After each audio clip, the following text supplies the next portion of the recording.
I am N.S. Venkatraman. I am speaking on behalf of Nandini Voice for the Deprived, a Chennai-based, not-for-profit organization. All over the world, during the last several centuries, several religions have been evolved, and all these religions have been stressing and laying stress on the concept of God. And further, these religions are laying guidelines for the people how to lead their life and live in peace and harmony. There are many people in the world who unquestioningly accept whatever the religious scriptures say and the saints and sages advocate. We call them as believers. There are also others who do not want to accept what has been said in the religious scriptures, but want to scrutinize them, question them, analyze them, introspect on them, and finally, they may entirely, totally, or partly reject whatever has been said in the religious scriptures. We call them as non-believers. The question here is how the world should view these non-believers. Should we view them as rebels or rule breakers or negative thinkers or arrogant people who defy what most of the people think in the world? Or should we view these non-believers as robust thinkers with courage of conviction and strong mental makeup and mindset to hold their own views irrespective of what others say or what others feel? Now, let us discuss this question of believers and non-believers in this brief talk today. Now, let us take the first point, namely, what is the origin and end of life?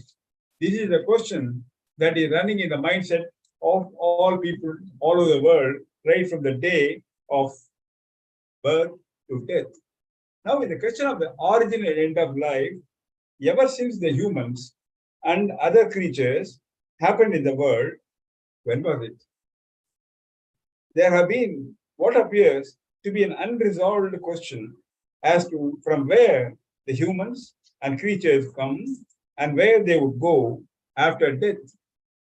The limited explanation given is that humans and creatures are created due to the chemical and biological reaction in the womb of the mother, and death happens due to the weakening of the cells or other unnatural reasons. Obviously, such explanations do not go beyond a point. In such scenario, several religions have sprung up across the world over several centuries of human existence. And in all these religions, there is a common name used, God. And for the understanding of the people, God is described as the creator and ruler of everything in the world.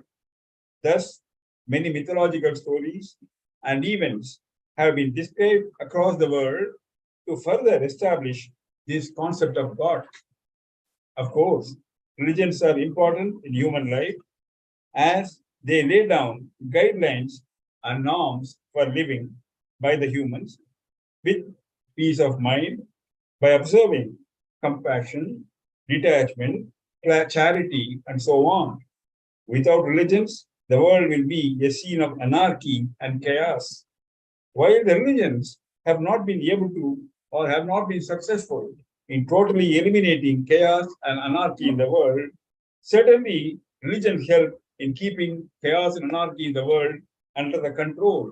This is the importance of the religion.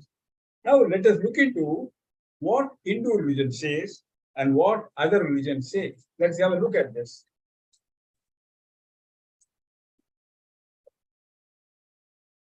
According to the Hindu philosophy, Vedanta, God is not outside but within oneself in the deep mindset. Several scriptures, such as Vedas, Upanishads in Hindu religion, stress on sustained meditation to realize God within oneself, stating Aham Brahmasmi. Aham Brahmasmi describes the unity of the Atman, individual self or soul, with Brahman, the absolute. It is typically translated as I am Brahman, or less literally as I am divine. It is pointed out that the ultimate goal of human life is union of self with the higher self, that is the God. That is what Hindu scriptures say. The Hindu scriptures emphatically state that one has to realize the consciousness within by sustained meditation, and then only one can experience God. This realization of consciousness leads to what is called as supreme bliss. Supreme bliss, otherwise termed as ananda, the ultimate peace that the humans has to aspire for, which is limitless. Now, what other religions say? Like Hindu religion, all other religions also basically stress on the realization of God through the methodology advocated, which may be different from different religions. However, the basic concept of God is same, and obviously it means that fundamentally all the religions agree with the basic concept of God. There is no difference between religions at all. Now, having looked into this, now let us look into the human mindset, and particularly the mindset of the believers. Unable to find a convincing answer to the vexed question about the origin and end of life in their thought process, majority of people simply accept the theories and explanations offered by the various religions as a way to move out of the uncertain ideas and confusion in the mindset. Such persons we know are called as believers. Among the believers, there are thought leaders who are generally known as saints or realized souls, who preach about the concept of God by their writings, speeches, and even by demonstration in some ways and in some cases. The saints, who are much respected by the believers, advocate belief in God in the mindset and make it easy for everyone to believe in God by stating that beyond such thought process of having faith in God, human brains cannot introspect beyond. Human brains cannot go further. This concept of God is not something that one can speak about or discuss in debate or in seminar halls. The saints suggest sustained prayer and meditation to realize God within oneself. Many people do not understand such concept fully or adequately or even to a little extent, in some cases, in spite of some efforts. However, many people conclude that respected saints who have been preaching such ideas over last several centuries and that several scriptures, religious scriptures cannot be wrong. They simply assume this. They believe this. These saints also pass away one day, like any other humans, any other followers. When such passing away of the saints happen, the followers start worshipping the saints as incarnation of God who lived among them.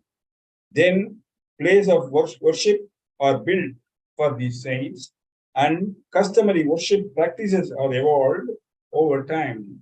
And these saints also virtually become God in the mindset of the disciples and followers.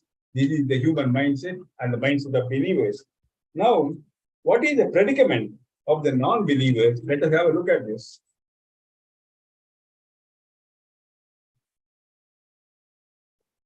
The non-believers, known as atheists, do not want to simply adopt or approve the practice of accepting the existence of God as a matter of faith without questioning.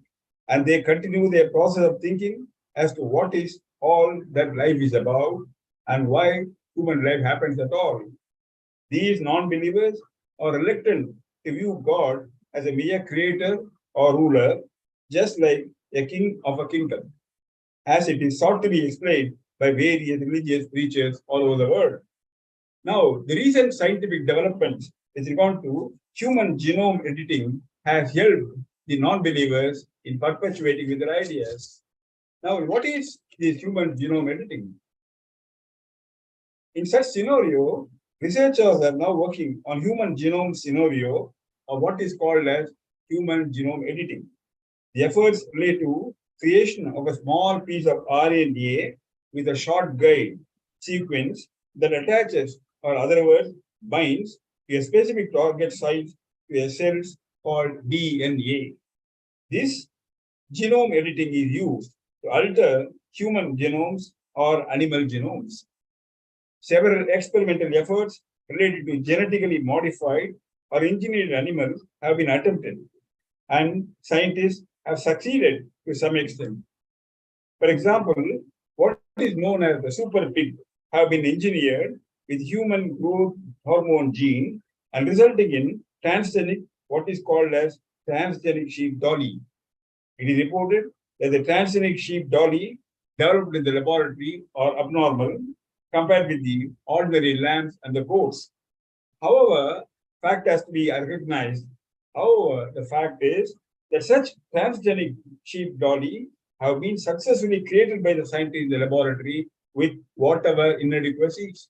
Maybe over a period of time, scientists may improve this, improve the quality of these, the laboratory created animals also.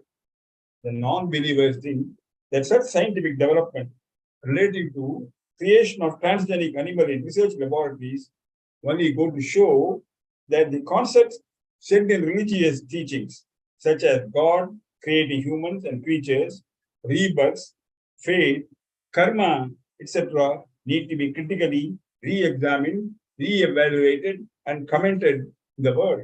This is what the views of the non-believers. Now, let us look into the fact why the non-believers hold their strong views, rejecting the religious philosophy. Are the non-believers any better? Let us have a look at this.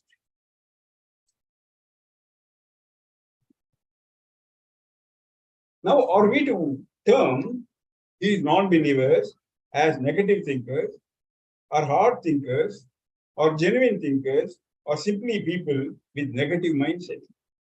In any case, the fact is that non-believers also cannot go beyond questioning the believers, and they cannot offer any alternative concept or credible explanation that would define or deny or refute the religious scriptures. Finally, it has been pointed out that in most cases, neither the believers nor the non-believers have a complete understanding on what they believe or what they do not believe. However, the believers are of the view that in the realm of things, it is better to believe rather than not to believe, since believing in God enables individuals to live in peace without bothering to think on the vexed question about origin and end of human life for which no explanation is coming. And they would enable the religion and the belief would enable them to move on with the life process for whatever it is worth.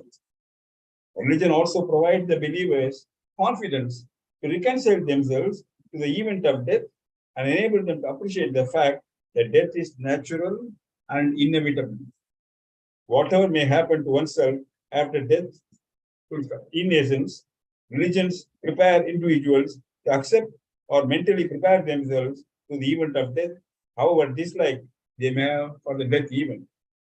It has been seen that number of non-believers have turned to be vague believers at the fag end of their life and reconcile themselves to accept that they do not know anything better than the believers when the call of death knocks at their doorstep inevitably.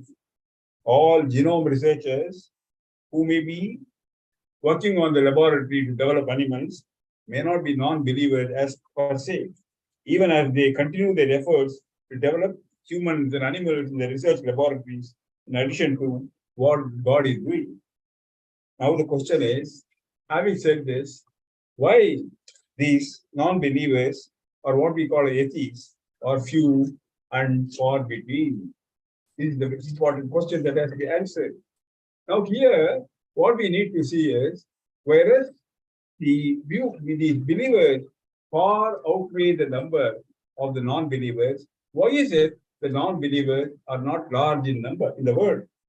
It requires much more courage and conviction to be an atheist non-believer than a believer. The non-believers often argue that in their thought process, they are no less genuine than believers.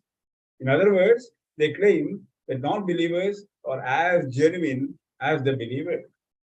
In any case, generally, the world, with majority of people being believers, do not view the non-believers as out-of-box thinkers or original thinkers, but view them as rebels or rule breakers. In such circumstances, it is inevitable the non-believers are only few and far between in the world. Thank you very much.